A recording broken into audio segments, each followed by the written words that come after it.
All right, so it's a snowy day in Michigan, super cozy after the Thanksgiving holiday, and it's been officially 1 month since my debut Christmas album, Waiting for Santa, has been out.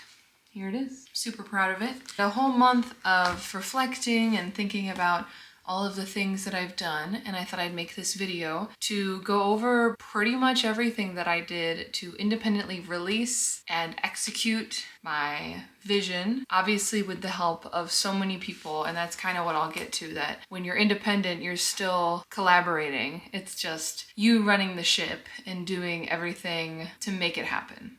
But lots of collaboration. So I wrote out a little timeline, just laying it out for you, and hopefully it helps, because it helped me a lot as I've done my own recording and releasing, to listen to other people's stories and kind of get that candid information from them. So maybe this will help you, or maybe you find this interesting.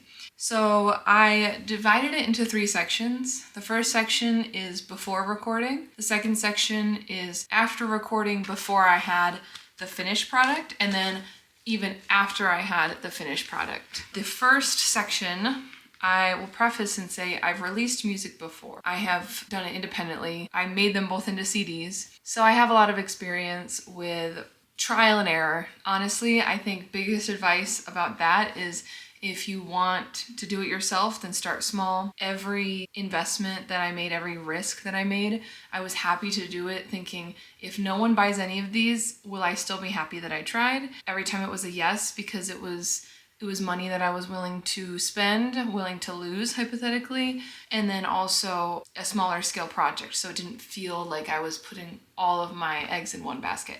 I have that experience, and then I also had Christmas songs and a whole repertoire for the holidays that I had been working on for the last couple of years. Not with the intention of recording, but just gigging. That was super helpful, because when you first think about doing a project, you kind of want to think, do you even have the stuff to do it? Do you have the material? Do you have the songs? So that is what I did in 2024 and before. So 2025 hits, and at that point I had been thinking about doing a lot of different projects. They weren't really panning out. I just felt overwhelmed with choices of songs. At that point, still only releasing a couple of originals. I thought, I want to do more originals, but I don't have the time to make it happen. I also knew if I was going to release something in 2025, I'd want to make sure I have a whole year timeline, because you can never have too much time. And again, trial and error, knowing the turnaround of the people that you're working with is super helpful, because then when I committed to this project, I could already know how it was going to look, and then add buffer as well. But I've always wanted to do a Christmas album. I've always loved Christmas songs, but also had in the back of my mind that it's something that not only have people asked me about because of the jazz and Christmas enmeshment that has happened, and an association, I've thought of it as honestly a really good business idea, because I can sell it every year. And that's always just been in the back of my head. Maybe this is the year. I've also released something every 2 years with singles in between, but my first recording, When the Shadows Fall, was in 2021.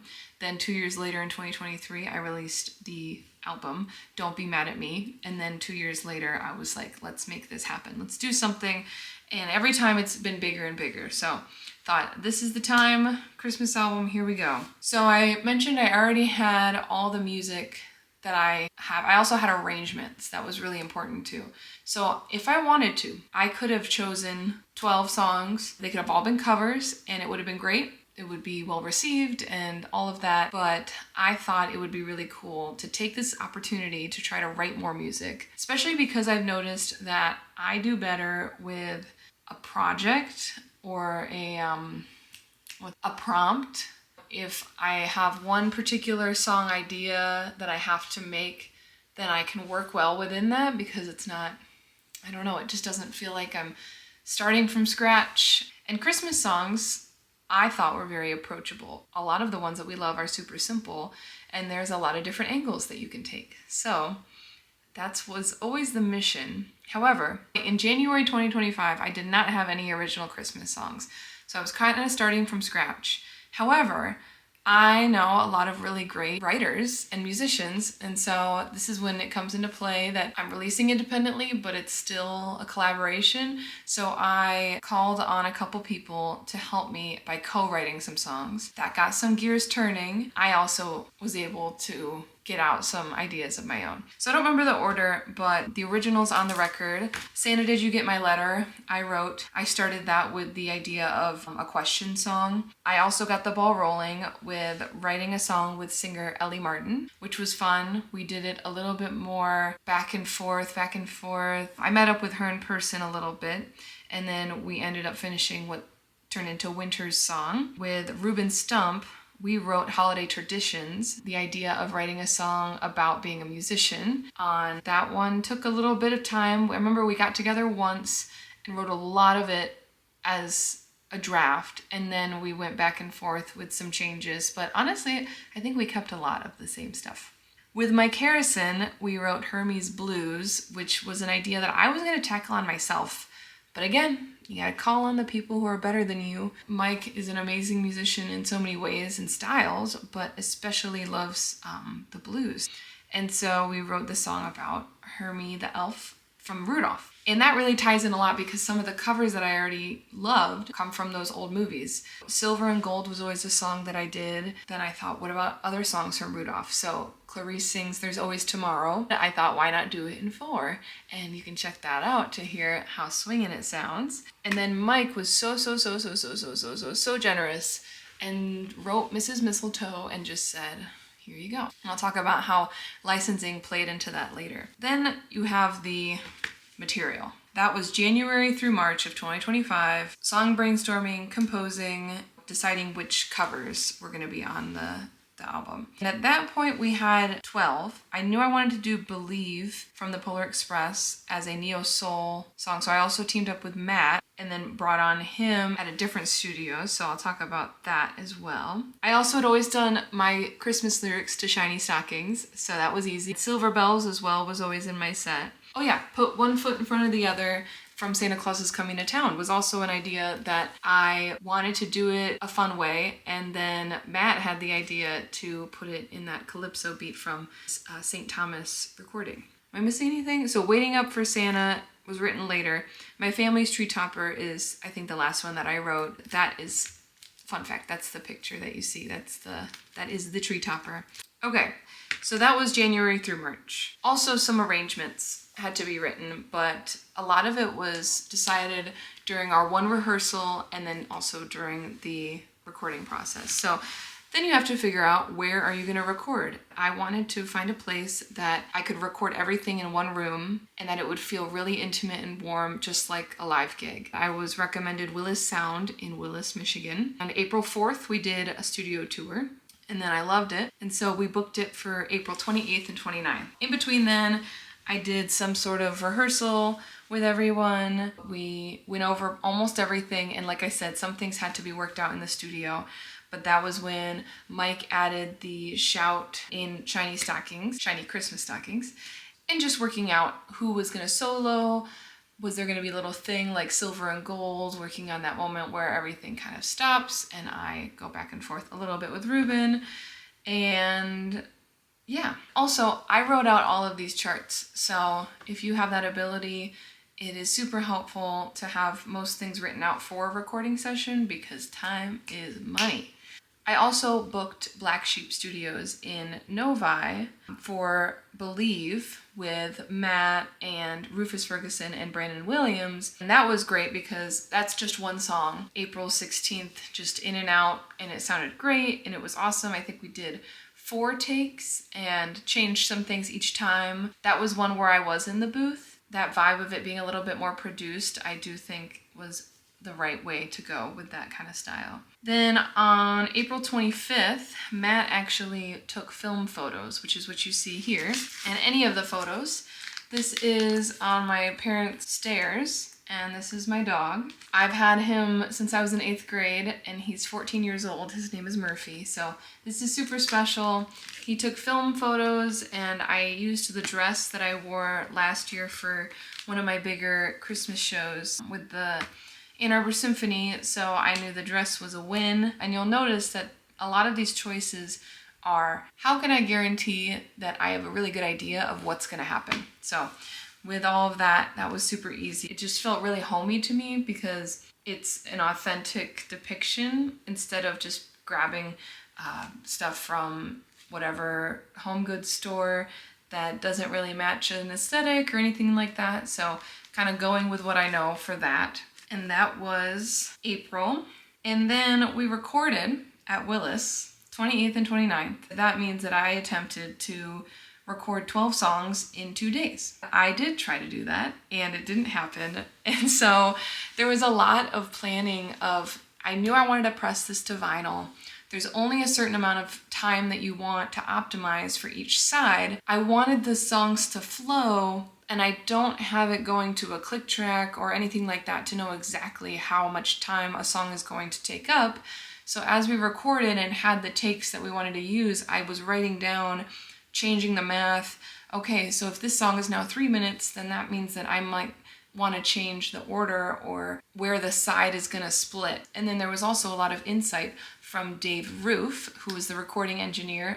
He had a lot of insight of what kind of songs you want to be at the end and the beginning. And there's just a lot to think about there. So knowing exactly what songs you're gonna do and having a good idea of the order, but then being flexible and being willing to be flexible is super helpful. We extended some solos on some songs, trimmed some songs up. You'll notice there's a couple that are really short. And honestly, that was so we could have a guarantee of how much time I could switch everything around. So having There's Always Tomorrow being 1 minute and 20 seconds and Mrs. Mistletoe being 1 minute and 30 seconds, then that had a lot of flexibility. I could not thank Dave Roof enough for how on it he was to give us the best experience, and I really enjoyed myself at Willis Sound. So booked a third session, which was May 7th.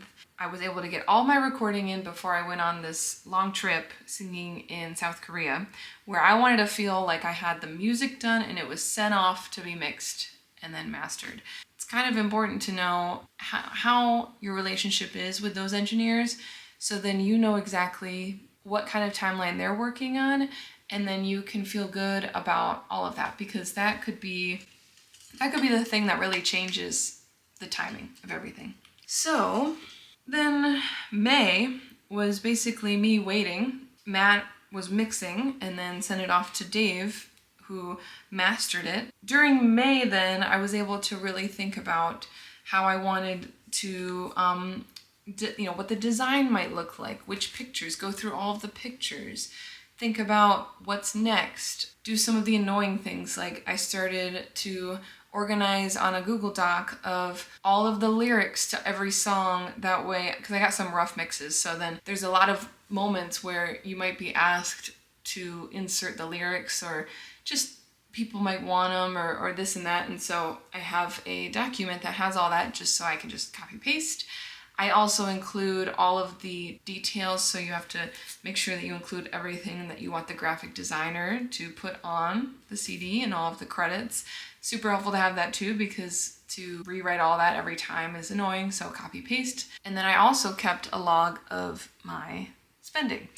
So I did not do a crowdfunding. I totally respect however an artist is gonna make their stuff happen. I felt like so far, because I'd been able to take money out, record, make something to sell, so CDs so far, and then make my money back, that's kind of how I wanted to keep it.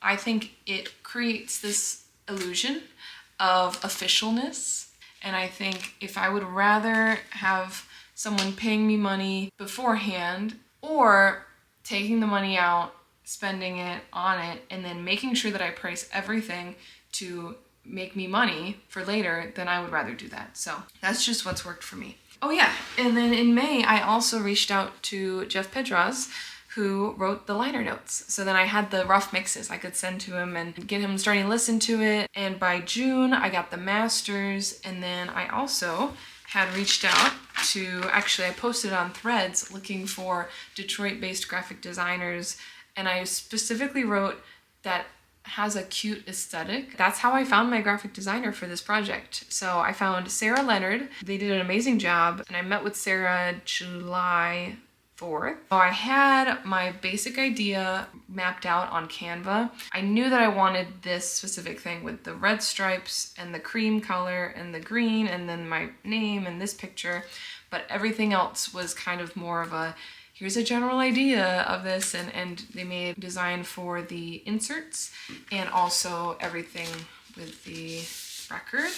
And you can even see in here the cute inside record, and everything's cute and amazing. So I planned on doing merch for the first time, but I wanted it to be merch that you can use. I wanted it to be stickers that are to and from stickers. So you can see here, it says to and from, and these super cute illustrations that reflect the album. There's the album too.